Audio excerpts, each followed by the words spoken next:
Hey friends, Pastor Luke here with another one of your big questions. Today we're talking about people pleasers. Some of us live life as chronic people pleasers, don't we? We make it our goal in life to not disappoint anyone and to be all things to all people at all times. Now there's a number of problems with this, right? Some of them obvious, some not so much. Number one, it is a moving target. Because what disappoints someone on one day may please them the next day, depending on how the cultural trends of the moment are moving, depending on factors in the world, many of which are outside of our control. It's always a moving target what pleases different people. A second problem is that there are just too many people out there, in all honesty, right? If we're making it our goal to be all things to all people at all times, all people is a lot of people. And you're bound to let someone else down at some point. The weight of that is just crushing. And number three, it increases your anxiety on a day-to-day basis greatly. If you're continually living on the knife's edge of wondering what someone may think about me and then adjusting and micromanaging my behavior in order to meet what I perceive as their expectations of me, this gets to be a huge problem, right? That's really tough.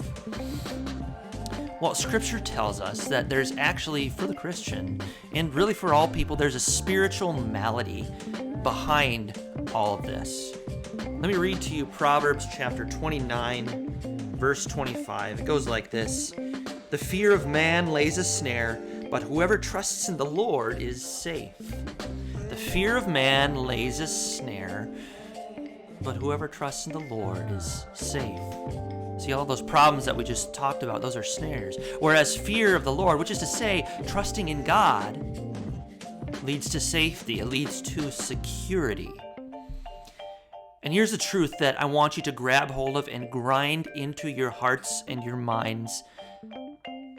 If you are a Christian, if you are a believing child of God, a follower of Jesus, God is never disappointed in you. Friends, you need to hear that. God is never disappointed in you.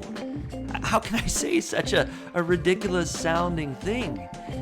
Well, if we are Christians, that means God sees us through a Christ-filtered lens, and when He looks at us, He does not see our mess. He sees Jesus, and He says, "In Jesus I am well pleased," which means He's not disappointed in you. God's perpetual look on His face is a smile when He thinks about you. How would that affect the rest of your life if you really took that to heart and firmly believed it? How would it matter if you believe that God is not disappointed in you and is never disappointed in you if you took that into your next corporate meeting or into your next big presentation? If you knew that God was not disappointed in you, you knew you had the approval of the big boss already just going into it, how would that affect you? Or how would that affect your relationships if you knew that God was never disappointed in you? How would it affect sports and your performance in the next big event if you knew that God was never disappointed in you? You see, what this does when our fear of God begins to outweigh our fear of man, ultimately what happens is all those problems we mentioned at the beginning, they start to dissipate. No longer do we have this moving target that we're constantly shooting at, trying to please based on cultural trends or fluctuations in the moment, because God's opinion of you never changes.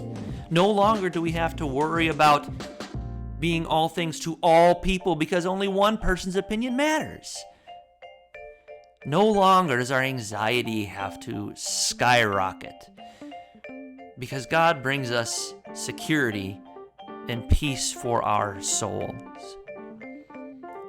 Now, just an important brief caveat here. Being thought well of and having a good reputation is a very good thing, right? God tells us this in His Word. And He tells us that we should make every effort to be thought well of by other people. So none of this is permission to just kind of do what we want and say, to heck with you, I don't care what anyone else cares, I'm gonna just do me. That's not an option that's laid out for us. So being thought well of and having a good reputation is a good thing. but resting our identities on that is a bad thing. It's an important distinction. It's an important difference to make. Friends, as we kind of just wrap up here, I want to leave you with one little nugget, and it's this, to think about. So take this with you, put it in your pocket, think about it throughout the day. The gospel frees us from people pleasing.